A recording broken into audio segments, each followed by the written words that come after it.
My name is Alexa Dixon. I'm 56 years old and a colonel in the United States Army.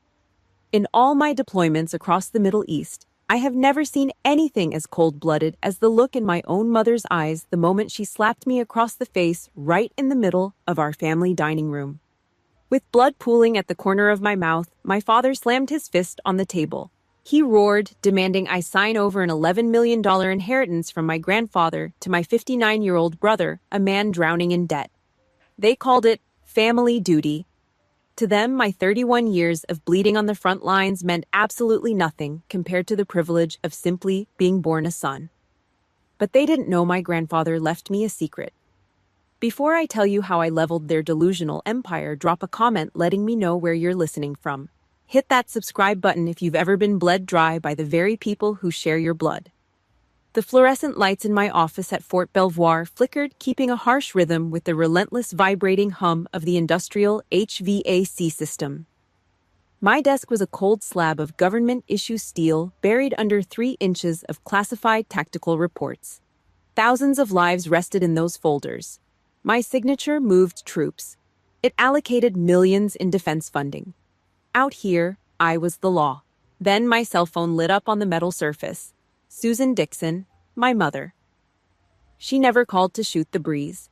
A ringing phone with her name on the caller ID meant one thing she needed: a problem fixed or a mess cleaned up. I picked it up, pressing the cold glass to my ear. Your father wants everyone at the ranch this Saturday. Her voice clipped through the tiny speaker, high, tight, and defensive. No, hello, no warmth. Why? I asked, keeping my tone flat. Just be there. The line went dead. Just a hollow electronic click. I pulled the phone away and stared at the black screen.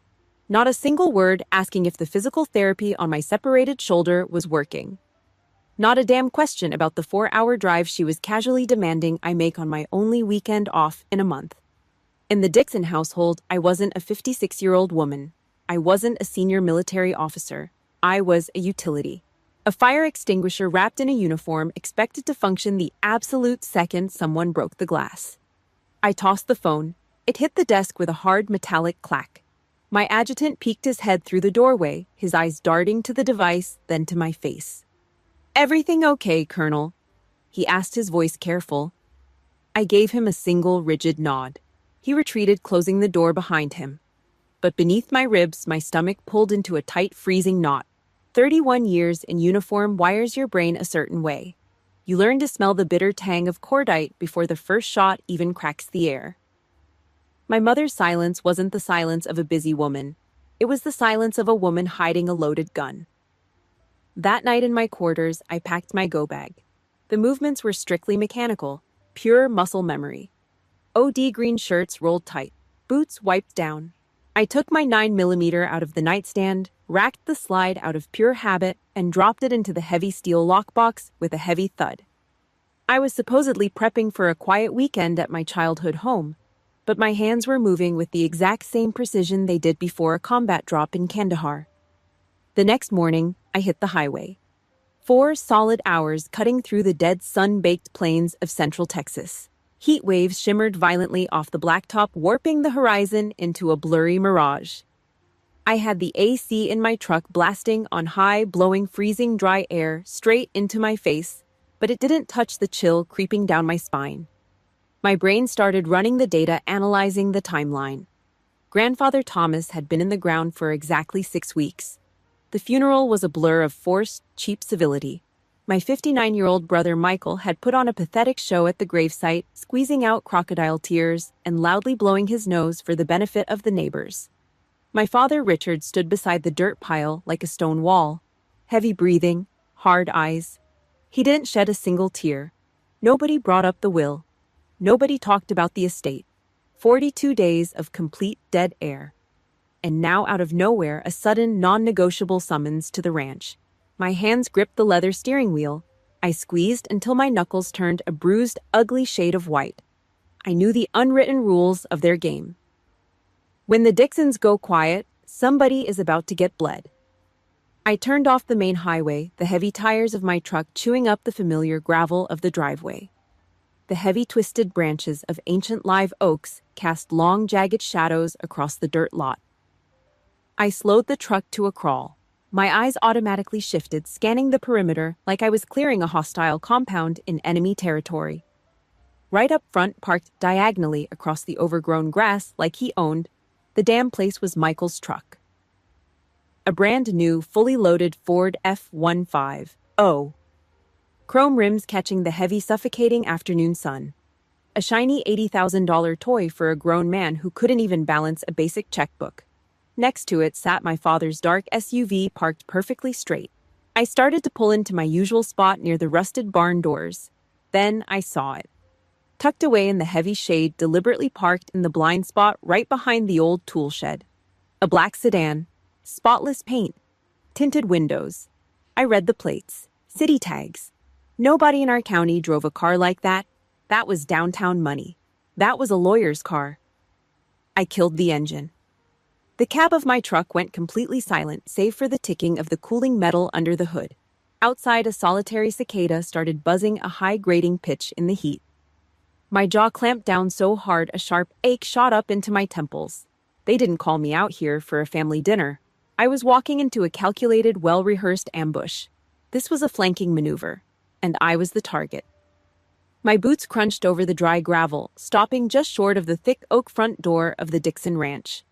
The Texas afternoon sun beat down on the back of my neck, heavy and suffocating. My hand hovered inches from the dull brass doorknob. The metal was already baking, radiating a slow heat. Before my skin even touched it, the old programming kicked in. Like a broken reel of film, the unspoken rules of this house played out behind my eyes. They nailed those rules into the floorboards before I could even walk. Michael was the strategic asset. I was the patch job. The backup generator kept in the dark until the power went out. If Michael flunked a basic math test, my father drove down to the school, slammed his fist on the principal's desk, and blamed the teacher for a flawed curriculum. If I brought home a B+ on a final exam, he interrogated me at the kitchen table, like I was a hostile combatant withholding state secrets. His voice would drop to a low, terrifying rumble, picking apart my work ethic. I learned early how to be a ghost in my own home. I learned how to hold my breath, flatten my spine against the hallway walls, and leave all the oxygen in the room for the son who demanded every single drop of it. A sudden breeze kicked up the dust, and for a second the phantom smell of burnt motor oil hit my nose. It was not really there. It was a ghost scent bleeding out of a 39-year-old memory. I was 17. Michael came home blind drunk, missed the driveway entirely, and wrapped my father's heavy-duty pickup truck around a wooden telephone pole. He walked away without a single scratch. My father did not call the local police. He did not take away the keys. Instead, he drove me down to a greasy, failing auto shop on the industrial edge of town and volunteered my summer away. 3 solid months in the suffocating heat of a tin roof garage. No air conditioning. Just a rattling, grease-caked box fan pushing hot dirt around the concrete floor. I crawled under rusted chassis, inhaling heavy exhaust and swallowing grit. I scraped the skin off my knuckles using cheap wrenches, tightening bolts until my hands bled. I paid off the damage my brother caused with my own sweat and blood. And Michael. My father bought him a custom $300 fiberglass fishing rod. They spent that entire July out on the lake drinking cold beers in the boat and casting lines into the deep water. In this family, grace and forgiveness were strictly reserved for the son. Hard manual labor was the daughter's penance. The brass knob glared back at me. I closed my eyes, taking a slow, measured breath. Another memory slammed into the front of my skull. The hollow, sickening echo of an empty auditorium. The day I graduated top of my officer training class. Valedictorian. I stood on the polished hardwood stage in my dress uniform. My back was straight, my shoulders squared, my shoes shined to a mirror finish. I looked out into the vast sea of metal folding chairs, hundreds of proud parents holding cheap plastic bouquets and snapping photos. My designated section was completely empty. 3 empty chairs staring back at me. No flowers, no handshakes, no slight nod of approval. My father was busy driving Michael 3 states over to catch a Major League Baseball game. That was the exact moment the last string snapped. I threw my hope in the trash right there on that stage. I threw myself into the United States Army. I volunteered for the worst deployments, the ugliest combat zones in the Middle East. I decided I would rather take a bullet from a faceless insurgent in the dirt than swallow one more look of absolute disgust from the people who gave me my last name. The military judged me by the brass on my collar and the raw grit in my gut. My family judged me purely by what was between my legs. You are tired down to the bone. The voice belonged to Grandfather Thomas. It echoed in my ears clear and sharp. Just 3 months ago, he sat right here on this wooden porch, a retired Marine, skin weathered like old leather, eyes like chipped flint. He was the only person in this bloodline who refused to call me Lexi. He refused to treat me like the hired help. He looked right through my uniform, right past the service ribbons, and saw the exhausted 56-year-old woman standing underneath it all. People disappoint you because you keep expecting them to act decent, he rasped, tapping his heavy wooden cane against the floorboards. Stop expecting. If you know exactly what that exhaustion feels like, the kind of bone-deep fatigue that settles in after decades of trying to prove your worth to people who refuse to see it, hit the like button right now. Leave a comment and tell me one word that describes the person in your family who took everything and gave nothing. Subscribe to the channel so we can stand our ground together. You are not alone in this fight. His words settled the storm in my chest. The hesitation evaporated. My hand closed around the hot brass doorknob. I twisted it hard, ready to push my way in. I did not even get the chance. The heavy oak door swung violently inward. Richard Dixon stood dead center in the doorframe, a massive blockade of muscle and bad intentions. He wore a crisp button-down shirt tucked tight into dark denim. His jaw was set like a steel vise. There was no reaching out, no step forward for a hug. No, good to see you, daughter. His eyes locked onto mine, cold, calculating, unforgiving. It was the look of a hunter watching a steel trap snap shut. I stepped past Richard, crossing the threshold of the home I grew up in. The air inside felt immediately heavy, thick with years of unspoken resentments and rigged rules. I walked straight down the hallway toward the formal dining room. It was not set for a family gathering. It was staged, a perfectly engineered tribunal, a firing squad waiting for the target to take her mark. My father took his usual spot at the head of the massive oak table, the undisputed patriarch, the judge, jury, and executioner of the Dixon household. My mother sat immediately to his right, her shoulders hunched. She kept her arms crossed tight over her chest, staring a hole into her own lap. She absolutely refused to look in my direction. Then there was Michael, 59 years old, sitting across from her. He had his ankle casually resting on his knee, leaning his heavy frame back in the antique wooden chair like he had already won the lottery. A smug, greasy little smirk pulled at the corner of his mouth. The overpowering chemical reek of his cheap drugstore aftershave completely smothered the smell of the roasted chicken sitting untouched on a platter in the center of the table. At the far end, looking entirely out of place, sat Robert Henderson, the estate attorney. He kept his head down, sliding a stack of legal documents inside a scuffed leather portfolio. "Sit down, Alexa," my father barked. "No. Hello. No, how was the drive?" Not a single word about the grueling physical therapy I was enduring for a shattered shoulder. Just a direct, tactical command. I pulled out the heavy wooden chair at the opposite end of the table. I did not slouch. I did not lean against the backrest. I sat dead center. My spine was perfectly straight, my shoulders squared, my hands folded flat and still on the polished wood.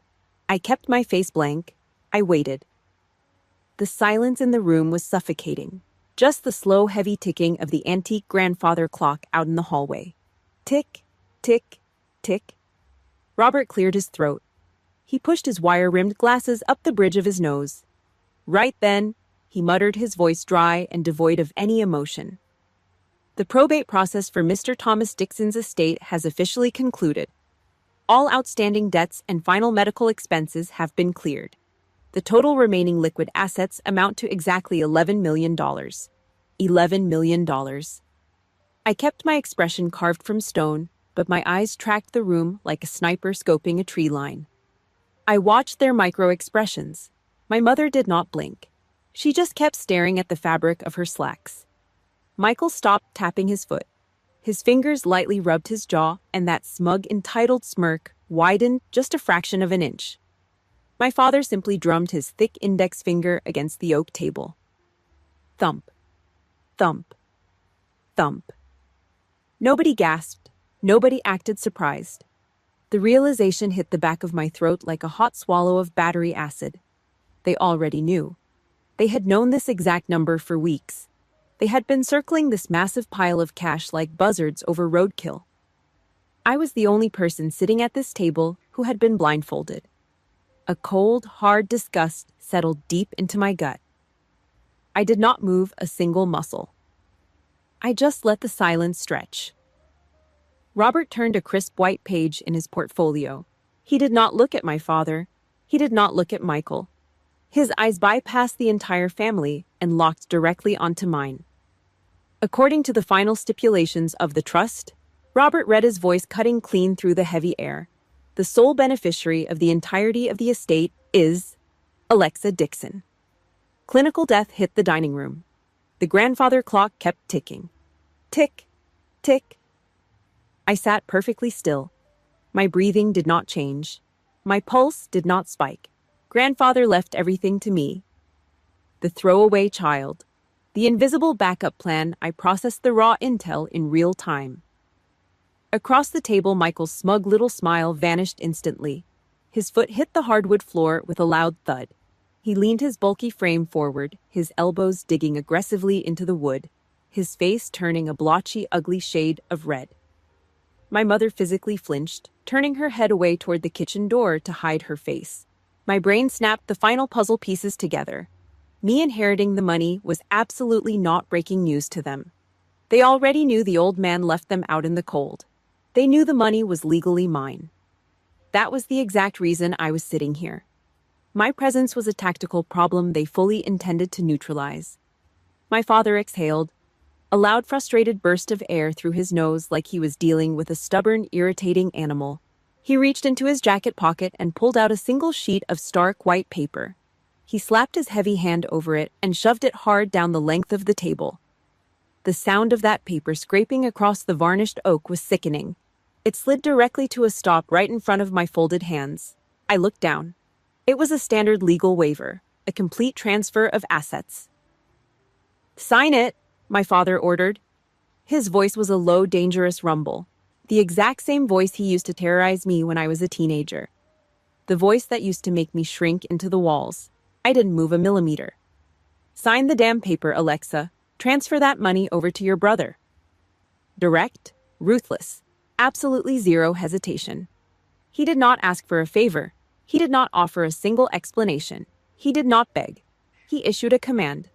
To him, my legal rights, my future, and the explicit dying wish of his own father were nothing but trash. Obstacles to be quickly swept out of the way for the sake of his golden boy. 31 years of spilling my own blood in military service, and he still looked at me like a disobedient little girl holding a toy that rightfully belonged to a man. I stared at the white paper, the black ink, the little dotted line at the bottom waiting to steal my future. My blood turned to absolute ice water. I slowly lifted my chin.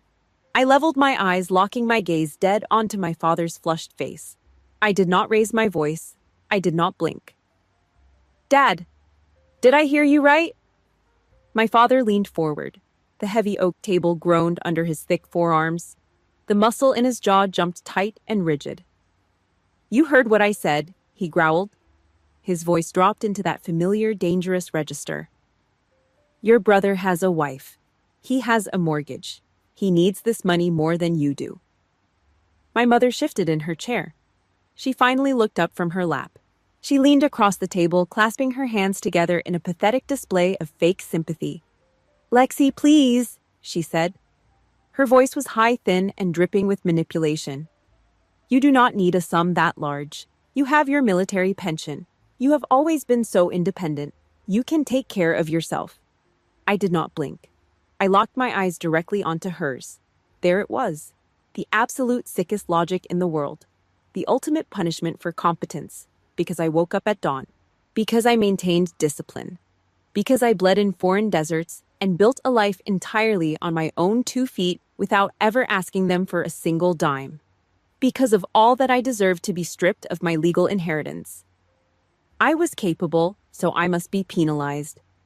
Meanwhile, Michael sat across from me, a 59-year-old man who lived his entire life like a bloated tick feeding off a dog, a parasite. Yet in their twisted reality, his endless failures made him the most deserving person in the room. He was incompetent, so he must be rewarded. His business is going through a rough patch, my father added, trying to soften the aggressive demand with a flimsy excuse. I cut him off. My voice was perfectly flat, a sheet of ice. And whose fault is that? Did someone hold a gun to his head and force him to run his company into the dirt? The dining room dropped 10 degrees. The air turned solid. "Watch your mouth," my father roared. His face flushed a dark, angry purple. He slammed his open palm onto the table. The silverware rattled against the porcelain plates. I kept my spine pressed straight against the back of the chair. My hands remained folded. 31 years of military service teaches you perspective. When you have commanded troops through incoming mortar fire in Kandahar, when you have felt the earth violently shake from an improvised explosive device, the shouting of an old man in a Texas dining room means absolutely nothing. It is just empty noise. I spent 3 decades missing every holiday, I said. My words were slow, deliberate, heavy. I missed birthdays. I missed Thanksgivings. I stood out in the freezing rain and the scorching heat doing my job. Not once in all those years did a single person in this house ever stop to ask what I actually wanted. Silence hung in the room. A thick, suffocating silence. Michael leaned forward. His boots scraped harshly against the hardwood floor. His smug smile was completely gone, replaced by a defensive, cowardly snarl. "This is family business, Alexa. Do not make it personal." A short, sharp laugh escaped my throat. It was completely devoid of humor. It was a razor blade disguised as a sound. The word family in this house only includes you, Michael. It never included me. My father stood up. The massive wooden chair screeched loudly backward. "You are living a selfish life," he bellowed. Spittle flew from his lips. He pointed a thick, accusatory finger directly at my face. "You sign that paper right now." I looked at the white sheet of paper. I looked at the black pen resting next to it. Then I looked up. I stared dead into my father's furious eyes. I opened my mouth and released the single word that was strictly forbidden in the Dixon household. "No." The room turned to stone. "I will not sign anything." I just detonated the bomb. My mother snapped. She lunged upward. The heavy wooden legs of her chair shrieked violently against the floorboards. She crossed the short distance between us in a fraction of a second. The slap came down. Fast. Hard. Her open palm struck the side of my face with a sharp, deafening crack. The sheer force of the impact snapped my head to the side. A sharp, stinging heat immediately flooded my left cheek. My teeth clamped down hard, biting into the soft tissue of my inner cheek. The warm, metallic taste of blood instantly pooled at the corner of my mouth. I did not raise my hand to touch my face. I did not flinch. I slowly turned my head back to the center. My mother stood towering over me. Her chest heaved up and down. Her hand remained suspended in the air, trembling violently. She pointed a shaking finger directly between my eyes. "You have no choice," she screamed. Her voice was shrill, completely unhinged. I stared back at her. I did not blink. The physical blow did not hurt me. Instead, it was a profound relief. That sharp crack of skin on skin acted like a heavy pair of bolt cutters. It severed the very last rusted chain that bound me to this toxic bloodline. The illusion of a mother was entirely gone. All that remained was a desperate thief. At the far end of the table, a completely different sound broke the tension. Tap, tap, tap. Robert Henderson, the estate attorney, slowly raised his head. He'd been looking down at his legal pad the entire time. He tapped the heavy brass end of his pen against the oak wood. The methodical, unbothered sound commanded the entire room. He pushed his wire-rimmed glasses up his nose and looked directly at the woman who just assaulted me. "Mrs. Dixon?" Robert asked. His voice was calm, clinical, and completely immune to their emotional chaos. Are you quite sure about that? My mother held her trembling hand suspended in the air. The physical threat hung between us, but the strike never landed. The sharp, unbothered tap of the brass pen broke her momentum. The heavy silence in the room stretched out thick with the smell of cheap aftershave and cold roasted chicken. My father whipped his head around. He glared down the length of the heavy oak table. The veins in his thick neck bulged against the stiff collar of his shirt. "What the hell do you mean, Robert?" my father demanded. His voice was a low, threatening growl. He leaned forward, attempting to intimidate the lawyer with sheer physical presence. Robert Henderson did not flinch. He did not cower. The estate attorney calmly took off his wire-rimmed glasses and folded the arms flat against the table. He looked directly at my father. The temperature in the dining room dropped to absolute zero. "I mean, Richard, that you and your wife should tread very carefully before you announce that Colonel Dixon has no choice," Robert said. His delivery was surgical, cold, exact. Colonel Dixon, not Lexi, not the daughter they could push into a dark corner and scream at until she submitted, not the utility they could use to clean up their messes. The attorney just dropped my rank right into the center of their rigged tribunal. The entire dynamic of the room shifted in a fraction of a second. The illusion of parental authority fractured. My mother slowly lowered her hand. She took a step back, her eyes darting nervously toward my face. Robert reached into his scuffed leather portfolio. He bypassed the standard legal documents and pulled out a single sealed envelope. It was thick cream parchment, yellowing slightly at the edges. He placed it flat on the polished wood and slid it across the table toward me. I recognized the handwriting immediately. Bold, slanted, pressing so hard into the paper, it left deep ridges on the surface. Grandfather Thomas, a man who survived the Pacific Theater and never tolerated a liar. Across the front, the black ink read, "Only open if they demand the money." A contingency protocol. Robert stated, his voice completely void of emotion. A backup letter, drafted for a specific situation that my client fully predicted before his passing. He gave strict instructions regarding its delivery. I picked up the envelope. The paper felt heavy in my hands, carrying the faint, dry scent of old dust and pipe tobacco. I slid my thumb under the glued flap. The harsh, loud tear of the thick paper ripped through the suffocating silence of the room. Every pair of eyes watched my hands. They were waiting for a bomb to go off. I pulled out a single sheet of paper. I unfolded it, keeping my spine perfectly straight against the wooden chair. I did not look at my family. I looked at the words left behind by a retired Marine who saw through all their cheap illusions. I started to read. My voice was loud, clear, and steady.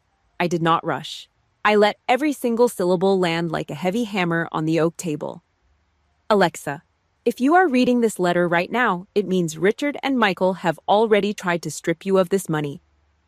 My father stopped breathing. His jaw dropped a fraction of an inch.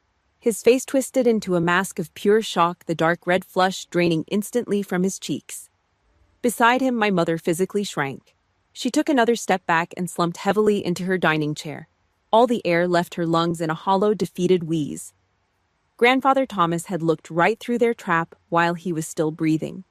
He saw the ambush coming from 6 feet under the dirt. He knew exactly what kind of cowards his son and grandson truly were. I kept my eyes on the page. I drove the knife deeper into their chests. Your father spent 30 years shielding Michael from the harsh consequences of his own actions. I read, letting the brutal truth echo off the dining room walls. Your mother spent 30 years shielding your father from the guilt of his endless failures. Nobody could save the boy. And nobody bothered to save you. I paused. I lifted my head and looked directly across the table. Michael was no longer sitting back in his chair. The smug, arrogant smirk was completely wiped from his face. A thick layer of cold sweat beaded across his forehead, shining under the chandelier. He swallowed hard. His throat tightened. His hands trembled as he gripped the edge of the table. "Stop reading!" my father hissed through his clenched teeth. His hands gripped the edge of the oak table so hard his knuckles turned stark white. He looked like a man watching his house burn down to the foundation. "No," I replied. I locked my eyes onto his pale face. "I will read exactly what he wrote. I looked back down at the heavy ink. Everyone in that house always expects Alexa to understand. They expect you to carry the burden quietly so they do not have to look in the mirror. Remember this: compassion is not a surrender of your rights. You owe them absolutely nothing. The silence that followed was heavy and toxic. The grandfather clock ticked in the hallway. Tick, tick, tick. The absolute truth stripped away their entire defense mechanism. They could not blame me for being selfish. They could not hide behind the false shield of family duty. The patriarch of their own bloodline just handed down a guilty verdict from beyond the grave. I looked at the final paragraph. It was just 2 sentences. You will soon learn the truth about the financial reality of your brother. Do not give him a single dime. Absolute panic flooded the room. The air turned thin and frantic. Michael jolted forward. His heavy boots kicked the wooden leg of the table. "That is crazy," he stammered. His voice cracked high and defensive. He wiped his sweaty forehead with the back of his shaking hand. There is nothing to worry about, Dad. He was old. He was just paranoid. He did not know what he was talking about. My father slowly turned his heavy head. He looked past Michael. He looked down the length of the table toward the attorney. The absolute dread in my father's eyes was unmistakable. The illusion of his perfect successful son was cracking wide open right in front of his face. "What finances?" my father demanded. His voice sounded hollow, stripped of all its previous roaring thunder. Robert Henderson did not say a word at first. He reached deep into the bottom of his leather portfolio. He grasped a thick, heavy stack of paper and pulled it out into the harsh light of the dining room. It was a massive pile of financial records, bank statements, court filings, foreclosure notices. Every single page was stamped with glaring blood-red ink. Robert placed the heavy stack onto the oak table with a loud final thud. He pushed his glasses up the bridge of his nose. "These finances, sir. That is private information." Michael lunged across the table. The heavy legs of his antique chair shrieked against the hardwood floor. He threw his massive frame forward, his thick fingers clawing frantically at the stack of bank papers. Robert Henderson did not flinch. The attorney just planted his forearm down hard, pinning the documents flat against the oak. "It stopped being private a long time ago, Michael," Robert said. His voice was a razor blade cutting through a cheap piece of string. "Over the last 7 years, you have accumulated a mix of bad business loans, leveraged assets, and personal debt. The total is approximately $4.2 million. $4.2 million. The words dropped into the center of the dining room like a cinder block hitting a glass coffee table. All the air was instantly sucked out of the space. My father swayed. His thick, calloused fingers dug into the edge of the table like he was clinging to the side of a cliff. The angry dark red flush completely drained from his cheeks, leaving behind a sickly grayish white. His mouth hung open, but no sound came out. In addition to that, Robert continued completely merciless. He peeled back the top sheet, revealing the glaring red ink stamped across the second page. There are 3 pending lawsuits from creditors currently waiting on a court date, and a final notice of foreclosure on his primary residence. Foreclosure. It is the dirtiest word in the American middle class. It means the bank is coming for the locks. It means you are not just broke, you are radioactive. My father slowly turned his heavy head. He looked at Michael. He did not look at him like a son. He looked at him like he was staring at a mutated rat that had just crawled up through the floorboards. "It is complicated, Dad," Michael stammered. He wiped a thick layer of greasy sweat off his forehead with the back of his trembling hand. He looked pathetic. A 59-year-old man driving a brand-new $80,000 Ford F-150 that he did not actually own, living in a suburban house the bank was actively taking away. "Why didn't you say anything?" my mother gasped. Her voice was thin, fragile, and terrified. She clutched the fabric of her blouse, staring at her golden boy like she did not recognize him. Michael let out a dry, manic bark of a laugh. It sounded like tearing metal. "Because every time I tried to fix it, the hole just got deeper. I just needed a little more capital to turn it around." A financial disaster is never complicated. It is just ignored until it finally detonates. I sat perfectly still. My spine remained pressed flat against the back of my chair. My hands stayed folded on the table. I did not smile. I did not feel a single ounce of petty victory. All I felt was a cold, thick, heavy disgust. I watched my father collapse. The loud, imposing patriarch, the man who, just 5 minutes ago, roared at me to surrender my legal inheritance, fell back into his seat. He looked ancient, hollowed out, the heavy monument of his ego. A monument he built by constantly crushing me into the dirt to elevate his son, just shattered into a million worthless pieces right in front of his eyes. He bet his entire legacy on a losing horse. If I had backed down today, if I had let that violent slap break my discipline, if I had picked up that black pen and signed my name on that white waiver, Grandfather Thomas's $11 million would have been thrown straight into a massive trash fire. It would have been burned to ash in a matter of months, just to pay off the reckless gambling and gross incompetence of a parasite. My 31 years of bleeding in foreign dirt would have funded his next shiny pickup truck. Robert gathered the stack of red-stamped foreclosure notices. He tapped the edges on the table, squaring them up neatly, and shoved them to the side. They were irrelevant now, just a paper trail of a dead man walking. The inheritance money is not the only thing, mister. Thomas left behind to expose the lies in this house. Robert said quietly, "If you have ever watched the golden child of your family finally get exposed for exactly who they are, hit the like button right now. Leave a comment below with the word parasite if you know exactly what it feels like to watch someone else destroy everything while you are forced to carry the weight. Subscribe to the channel to hear exactly how I finished this fight." Robert reached deep into the dark bottom of his leather portfolio. He did not pull out another legal contract. He did not pull out a bank statement. He pulled out a heavy-duty manila folder bound in thick canvas tape. Government issue. Right across the front cover, a bold black stamp was stamped into the cardboard classified. He placed it gently on the table. He did not look at my father. He did not look at Michael, who was still hyperventilating in his chair. Robert looked dead at me. The most important thing here, Robert said, his voice dropping to a steady, commanding rumble, is that Mr. Thomas wanted to deliver justice to someone who never received a damn ounce of recognition. Robert Henderson's hands moved over the heavy-duty manila folder. Thick olive-drab canvas tape reinforced the spine.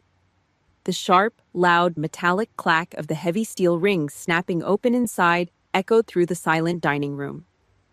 He did not look at his notes. He looked straight at my parents. "Mr. Dixon, Mrs. Dixon." Robert said, his voice carrying the cold weight of a judge reading a sentence. "Thomas tracked Alexa's career for 2 solid decades. He kept records. He filed the paperwork. He knew absolutely everything about the daughter you both actively ignored." Robert flipped a thick, laminated page over. A high-quality color copy of a military certificate caught the light from the overhead chandelier. The cold bronze and gold seal gleamed against the stark white paper. "Did either of you even know your daughter was awarded the Legion of Merit, dead air? Heavy, suffocating dead air." Richard blinked. Once, twice. Stupid, slow, uncomprehending blinks. The deep wrinkles around his eyes tightened, but there was zero recognition in his stare. Susan just sat there with her mouth hanging open a fraction of an inch. Total willful ignorance. They did not even know what the medal meant. They did not know it was one of the highest military honors given for exceptionally meritorious conduct in the performance of outstanding services. To them, the United States Army was just a convenient rug they swept their unwanted daughter under. Out of sight, out of mind, out of the way. Robert kept going. He offered no mercy. "A Bronze Star." The lawyer's voice boomed, rattling the fine china in the corner cabinet. She commanded 1,200 troops during a massive, highly classified personnel extraction under heavy hostile fire in Kandahar. The name of the city hung in the room. Kandahar, blood, sand, mortar fire, improvised explosive devices ripping through armored transports. Susan physically shrank back into her chair. Her hands began to shake violently, her fingers trembling against the fabric of her slacks. The blood completely drained from her face. "Lexi," she whispered. Her voice was thin, breaking over the syllables. I did not know." I cut her off. My voice was jagged glass. Because you never bothered to ask. She flinched like I had struck her. You never once called to ask if I was safe. I said, my words coming out flat and mechanical, devoid of any daughterly affection. You only called my phone to demand how much of my hazard pay I could wire home to cover Michael's overdue rent. You called to complain about the landscaping at the ranch while I was washing the blood of my own soldiers off my boots. 31 years. The woman who birthed me knew exactly how Michael liked his ribeye steaks cooked on the backyard grill. She knew his exact shirt size. She knew his favorite brand of cheap beer. But she had absolutely no idea her daughter was making life-or-death tactical calls in a combat zone. She was entirely blind to my survival, but laser-focused on my bank account. Bang! A heavy fist slammed into the oak table. Michael. He jolted upright in his chair. His face was a violent, blotchy shade of red. The thick veins in his neck looked ready to burst through his skin. So what? He spat a fine mist of saliva hitting the polished wood.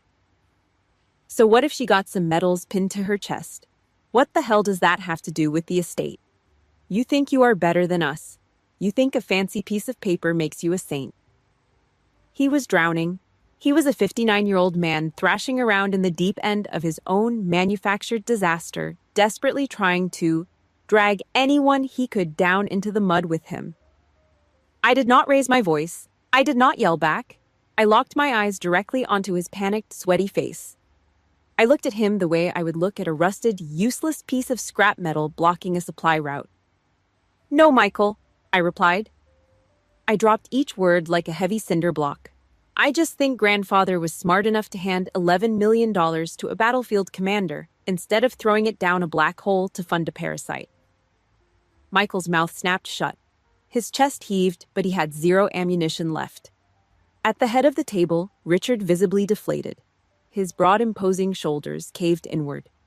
The fight completely left his body. His breathing grew shallow and ragged. It was the heavy, labored breathing of absolute shame. Robert looked down at the final page inside the classified binder. Mr. Thomas left one final directive regarding his decision, Robert said. He read the last written words of a dead Marine. Richard believes Michael needs protection. The truth is, Michael needs severe consequences. You all believe Alexa needs your permission to exist. The truth is, she never needed your approval. Robert closed the heavy canvas binder. Thud. It sounded exactly like a coffin lid dropping shut. I placed both of my hands flat on the edge of the solid oak table. I pushed my chair back. The heavy wooden legs scraped loud and harsh against the floorboards. I slowly stood up. My spine locked perfectly straight, my shoulders squared. I stood at my full height. The dining room chandelier caught my back, casting a long, heavy, suffocating shadow directly down the center of the table. The shadow crawled across the porcelain plates. It crawled over the white transfer waiver. It swallowed my father, my mother, and the 59-year-old child sitting right next to them. The ambush was over. It was time to execute the final order. I looked down at the three people sitting around the oak table. My shadow fell heavy and dark across their faces. 56 years of being told to step back. 56 years of being ordered to shrink myself down so I would not cast a shadow over my brother. I did not feel angry anymore. The heat was entirely gone. What replaced it was a cold, absolute clarity. My eyes swept from Michael's sweaty, terrified face to my mother's trembling hands and finally settled on my father. He looked like an empty, deflated shell of the tyrant he used to be. For 56 years, I began my voice perfectly level, carrying through the thick silence of the room. I was the emergency backup plan for this family. I was the fixer. I was the sacrifice. I was the emotional dumping ground for every single one of your bad days. Nobody dared to interrupt. Nobody opened their mouth to argue. For the very first time in my entire life, they had absolutely no choice but to sit there, shut up, and listen. I was the one expected to drop everything. I was the one expected to bleed. But the absolute truth, I let the sentence hang for a fraction of a second. I wanted them to feel the weight of it. I wanted it to crush them. I was never your first choice, not once. The air in the dining room turned heavy, thick with decades of delayed guilt. My mother broke first. She pressed both hands flat against her face. Muffled, ragged sobbing leaked through her fingers. Her shoulders shook violently. "Lexi, please." She choked out the tears soaking into the collar of her blouse. I really thought we treated you equally." Equally. It is the sickest, most destructive lie a parent can tell. The ultimate gaslighting. They call it equal when they deliberately break one child's legs just to build crutches for the other. They call it equal when they ignore your survival to fund a parasite's luxury. I did not soften. I did not reach out to comfort her. I gave a single slow shake of my head. "No, Mom," I said, my voice completely stripped of empathy. "You spent your entire life protecting him." I pointed a rigid finger at my father. He spent his entire life protecting Michael, and I was left to protect myself. Richard Dixon collapsed back into his heavy oak chair. The wood groaned loudly under his weight. His face was deeply lined, suddenly showing every single one of his 80 years. The deep grooves around his mouth pulled down into a mask of pure, unavoidable humiliation. He stared blankly at the cold roast chicken in the center of the table. "Maybe," my father whispered. The word barely made it past his lips. His voice cracked dry and broken. "Maybe I made a mistake." A historical confession. 3 decades too late. "Dad! Do not say that!" Michael shrieked. Pure, unadulterated panic ripped through his voice. He lunged across the table, grabbing the fabric of my father's sleeve like a drowning rat clinging to a piece of driftwood. "Do not give up. We can fix this." My father did not even look at him. He slowly raised his heavy, calloused hand and pushed Michael's desperate fingers away. Richard slowly raised his head. He looked up at me. His eyes were bloodshot and completely hollowed out. "I convinced myself you did not need any help, Alexa." He rasped his chest, hitching with a dry, painful breath. "I told myself you were strong enough on your own. I am sorry." I stared down at him. I saw the absolute regret tearing him apart from the inside, but it meant absolutely nothing. An apology cannot retroactively build a childhood. An apology cannot unbreak a teenager's bleeding knuckles on a greasy garage floor. An apology cannot fill the 3 empty chairs at a graduation ceremony. His regret was utterly worthless. It was expired currency. Michael let go of my father's arm. He turned to me. His face was a sickly, chalky white. The deep red flush was completely gone, replaced by the sheer terror of a man staring down the barrel of a loaded gun. He grabbed the front of his own shirt, his knuckles turning white. "So, what happens now?" Michael stammered. His voice shook uncontrollably. He was practically begging. The arrogant, entitled 59-year-old man in the shiny new pickup truck was gone. All that was left was a pathetic, terrified child. "I am in massive trouble, Alexa. The bank is going to take the house. My wife, she is going to leave me. I do not know how to pay this off." He looked at me with wide, desperate eyes, waiting for his emergency backup plan to kick in. Waiting for the fixer to fix it. At the end of the table, Robert Henderson calmly closed the heavy canvas military binder. He snapped the metal rings shut. He pushed his glasses back up the bridge of his nose and looked at Michael. "The inheritance remains entirely the property of Colonel Alexa Dixon," Robert stated. "Clean, factual, non-negotiable." I looked down at the table. Sitting right on the edge of the varnished oak just inches from my hand was the stark white transfer waiver, the exact same paper my father had aggressively slapped down and ordered me to sign just 20 minutes ago. The silence in the room was deafening. Every single pair of eyes, my father's, my mother's, Michael's, and the attorney's, locked onto my right hand. I slowly reached down. My fingers brushed the smooth surface of the oak wood.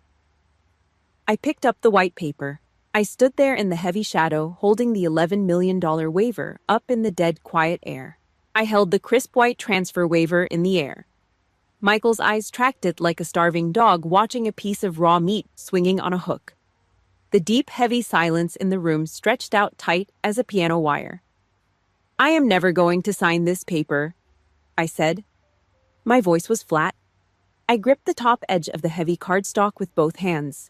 I pulled my hands apart in one quick, violent motion. "Ripe!" The harsh tearing sound of thick paper snapping in half ripped through the dining room. I stacked the two halves together, gripped the edge again, and tore them cleanly down the middle. I dropped the 4 shredded pieces onto the varnished oak table. They scattered across the wood like dead leaves. Michael's face completely collapsed. The final desperate shred of his false confidence evaporated. He let out a hollow, defeated sound, something between a sob and a dry heave, and buried his face deep into his thick, sweaty hands. He slumped forward, his heavy elbows resting on the table, completely broken. The final safety net of the Dixon family was officially cut. And Michael, I added, looking down at his shaking shoulders, I am not going to spend the rest of my life fighting you in probate court for this rundown ranch. I am done. I do not want it. My father slowly raised his head. His eyes were bloodshot, his face gray and exhausted. He looked at the shredded pieces of the waiver, then looked up at me. So what are you going to do with all that money? Richard rasped. His voice was completely stripped of its usual commanding thunder. He sounded small, old, defeated. I did not answer him immediately. I turned my head and looked directly at the estate attorney.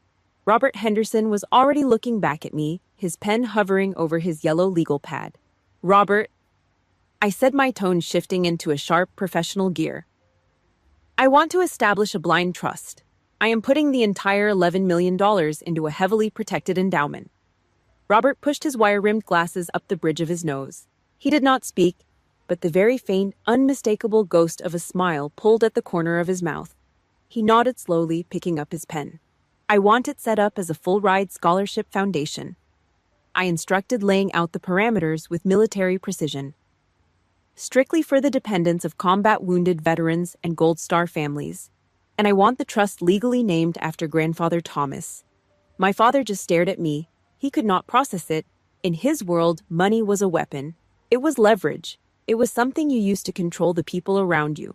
The idea that I was taking $11 million and giving it all away, completely locking it out of my own bank account, broke his entire understanding of how power worked. But I knew exactly what I was doing. If I put that cash into my own personal accounts, this family would hunt me down for the rest of my natural life. They would show up at my front door. They would call my commanding officers. They would drag me into frivolous civil lawsuits just to bleed me out in legal fees. The money was a tether, a heavy rusted anchor designed to keep me tied to their sinking ship. By dumping every single penny into an ironclad trust fund, I made the money completely untouchable. It belonged to the federal government's tax shelter now. It belonged to kids who actually needed it to pay for college. The parasite sitting at this oak table could not legally touch a single dime. The money was gone, and so was my obligation. A sharp scrape of wood violently broke the silence. Susan pushed her chair back. She stood up, her legs unsteady, wobbling slightly as she rounded the corner of the heavy table. Her face was streaked with running mascara. She reached her hand out, her fingers, trembling desperately, trying to grab my forearm. Lexi, please. She choked out, tears spilling over her cheeks. I am so sorry. I am so sorry for everything. I took one step back. A clean, deliberate step. Her hand grabbed nothing but empty air. I know, I said. 2 flat, hollow words. I looked at the woman who gave birth to me. I felt absolutely nothing. No anger, no sadness, just a cold, blank void. Her apology did not come from a sudden, miraculous realization of her toxic behavior. Her apology came from the terrifying realization that her personal gold mine just locked its doors forever. She was not sorry she slapped me. She was sorry she slapped $11 million right off the table. I did not need her fake reconciliation. I just needed the absolute truth exposed. I reached down and grabbed my truck keys off the oak table. The heavy brass keyring jingled sharply in the quiet room. I reached for the front of my jacket. I systematically pushed each button through its hole. 1, 2, 3. I did not smile. I did not gloat. I did not deliver a dramatic screaming monologue about my victory. I just executed my final orders and prepared to extract. Good luck with the debt, Michael, I said, quietly adjusting my collar. I looked over at my father, who was staring blankly at the shredded paper. Good luck holding on to the empire, Dad. I turned my back. I walked out of the formal dining room. My heavy boots hit the hardwood floor with a steady, rhythmic thud. I did not look over my shoulder. I did not pause in the hallway. I pushed the heavy oak front door open and stepped out into the blinding Texas heat, leaving the ruins of the Dixon family crumbling behind me. The heavy oak front door closed behind me. It did not slam. It just clicked shut with a dull, heavy thud echoing briefly in the dead air. The old, warped floorboards on the front porch groaned and popped under the hard heels of my combat boots. It sounded exactly like the rotting bones of a dead history finally giving out. I stepped off the final wooden step and walked out into the dirt parking lot. The late afternoon Texas heat immediately hit my face like a physical wall. It was suffocating thick with blowing dust, dry grass, and the faint smell of hot asphalt. But for the very first time in my entire 56 years of life, that heavy air felt completely clean. My lungs expanded. I took a deep, deliberate breath. My truck was parked exactly where I left it, sitting in the long shadows of the old oak trees. The metal door handle was baking in the sun, hot enough to burn bare skin. I wrapped my hand around it and pulled it open. The rusted hinges gave a sharp, metallic screech. I climbed up into the driver's seat, the familiar worn leather creaking under my weight. I grabbed the heavy door and slammed it shut, sealing myself inside the cab. I gripped the thick leather steering wheel. I looked up into the rearview mirror. The old wooden ranch house stood completely still in the fading light. From the outside, it looked exactly the same. But inside those walls, the entire foundation was actively collapsing. The commanding patriarch was broken, stripped of all his false authority. The golden child was bleeding out, financially panicking like a cornered rat. The silent enabler was left holding nothing but empty hands and worthless apologies.